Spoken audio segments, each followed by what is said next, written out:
என்ன செய்ய முடியும்? அது மலையடிவாரம், தந்தியும் கிடையாது. விடிகாலம் 5 மணிக்கு இன்னொரு வண்டி மதுரைக்கு போகுது.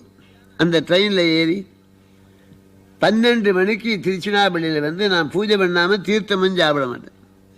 ஐயாறாருமில் குளித்து பூஜை பண்ணிட்டு சாப்பிடலான்னு போனால் ஒன்றும் கிடையாது. எல்லாம் மணி 2:30 மணி எல்லாம் சாத்திது.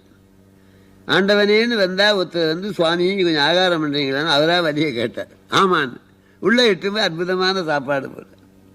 உங்கள் வேறு என்ன? சுப்பிரமணிய ஐயர்.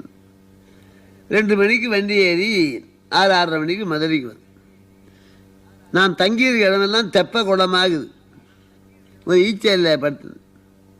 பொழுது விழிஞ்சு 7:15 மணிக்கு அரியலூரில் ட்ரெயின் விழுந்தது. 300 பேர் இறந்து போனாங்க. அந்த ட்ரெயின் வந்து தொடர்பு இருக்குமானா நான் விழுந்த வண்டியில் வந்திருப்பேன். அரியலூரில் எந்த வண்டி விழுந்ததோ அந்த வண்டியில்